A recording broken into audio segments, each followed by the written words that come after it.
Salut les Maliens, surtout de façon générale, je m'adresse aux Africains. Il y a une espèce de troglodyte au Mali actuellement qui se prend pour le centre du monde, qui s'est arrogé le monopole du patriotisme, et tous les Maliens qui n'appartiennent pas à leur catégorie ou bien à leur meute sont qualifiés au meilleur des cas d'apatrides, sinon un ennemi de la patrie et un pro-français au pire. Et cette espèce d'individus dangereux, en déphasage total avec l'humanisme, avec la raison, est en train de soutenir les autorités de la transition, semble-t-il, puisque c'est à vérifier. Ce qui est à dire, aujourd'hui, ces gens sont en train de cultiver la haine entre les Maliens de par leur ignorance. Ils sont en train de diviser davantage le tissu social. Et ils pensent qu'ils sont en train d'aider les Mali, qui sont opposés à la politique française, qui sont des héritiers de Modibo Keïta, qu'ils sont des panafricanistes. Moi, je ne savais pas que des ignorants pouvaient devenir des révolutionnaires, à plus forte raison des panafricanistes. Parce que pour être panafricaniste, il faut connaître les enjeux sur le continent, il faut connaître les problèmes auxquels le continent est confronté, et pas mal d'autres choses, et trouver, réfléchir aux solutions alternatives. Donc, la révolution ne rime pas avec l'inculture, la désinvolture, la haine et la méchanceté. Chers amis, au-delà des compatriotes qui sont maltraités, vous voyez que ces fameux anti-français appellent à la haine, à la violence contre leurs propres compatriotes, qui ne les suivent pas dans leur démence, appellent à s'en prendre au bien et à l'intégrité physique des Maliens qui ne pensent pas comme eux. Ils évoluent en toute impunité dans ce pays. Plus grave, ils cherchent à déstabiliser des pays voisins.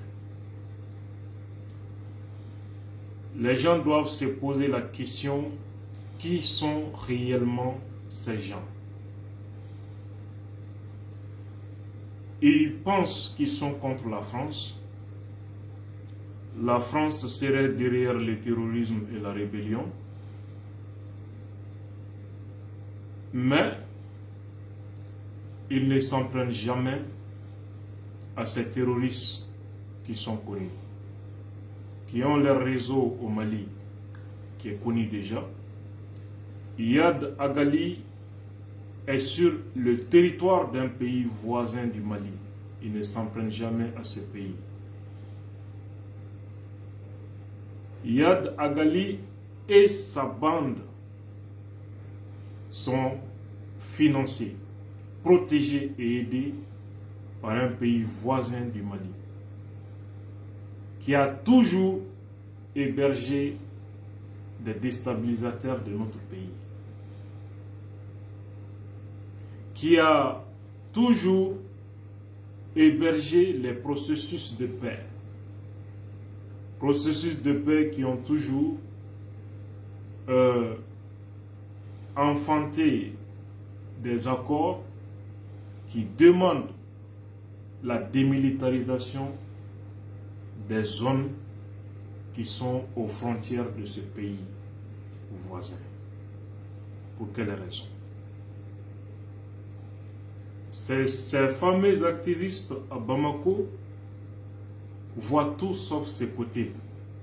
Est-ce qu'il y a une raison qui explique cela?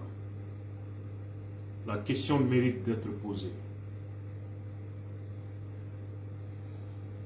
Si ils sont contre la France, qui est aussi opposée à ce pays voisin du Mali,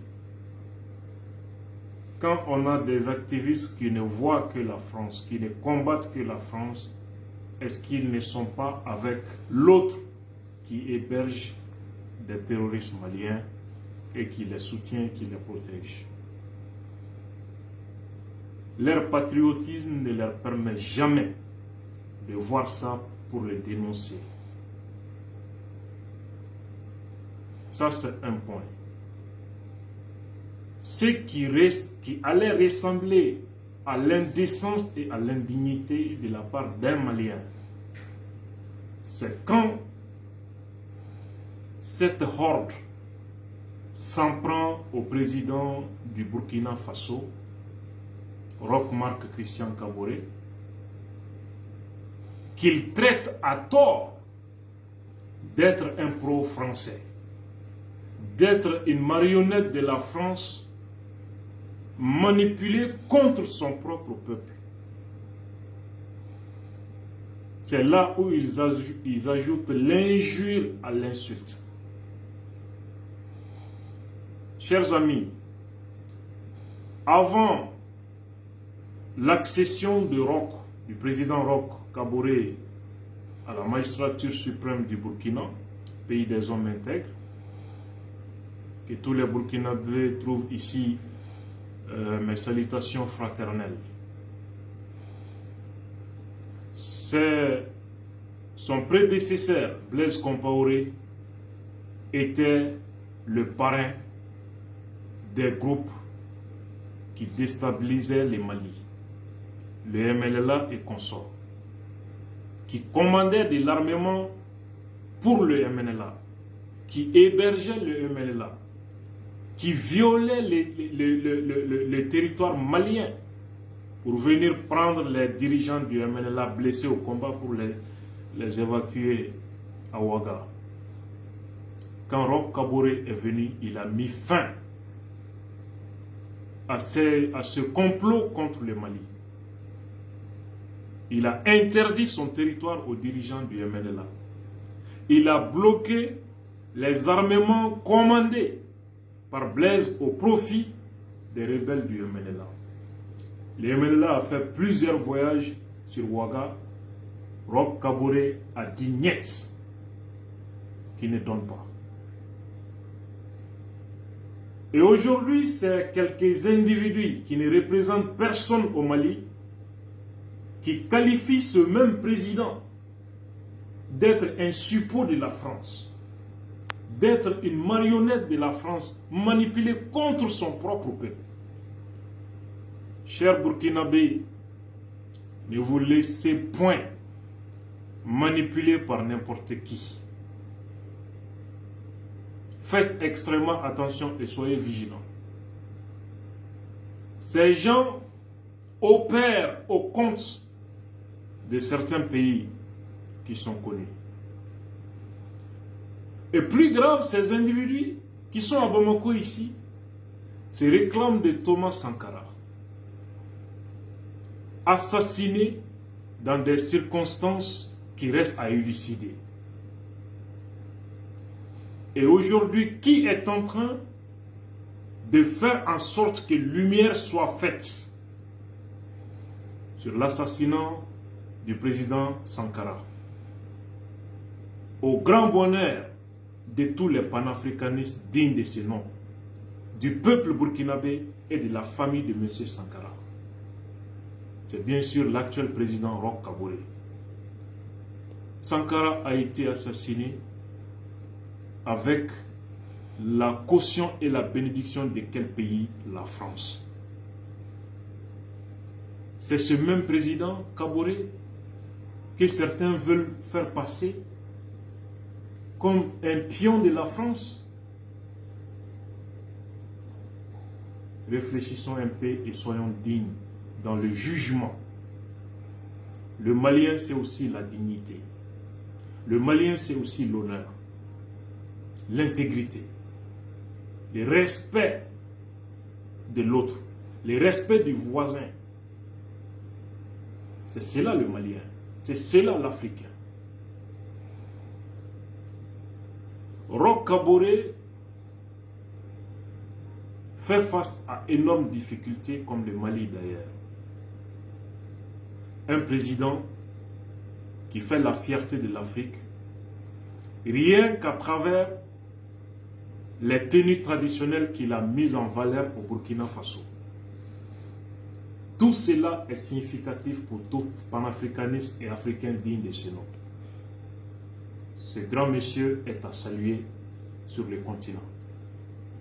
Qu'il sache que le peuple malien n'est nullement représenté par ces quelques individus qui s'en prennent à lui et qui appellent à déstabiliser son régime. Parce que, en fait, selon nos informations très fiables, ces fous qui sont au Mali ont reçu quelques activistes burkinabés pour leur demander de faire un devis afin qu'ils puissent mener des campagnes de communication, d'intoxication au Burkina Faso qui pourraient déstabiliser le Burkina Faso. Ils se connaissent. Ils savent ce que je suis en train de dire également. Ils ont quels moyens pour demander un devis à d'autres activistes d'un autre pays et pour quelles raisons? Le pouvoir malien n'est nullement associé à ce projet diabolique. C'est aux Maliens maintenant de se poser la question pour qui travaillent ces individus et qui est en train de les aider. Qui est derrière eux et pour quelles raisons? Je m'arrête là aujourd'hui. Je vous promets de revenir dans les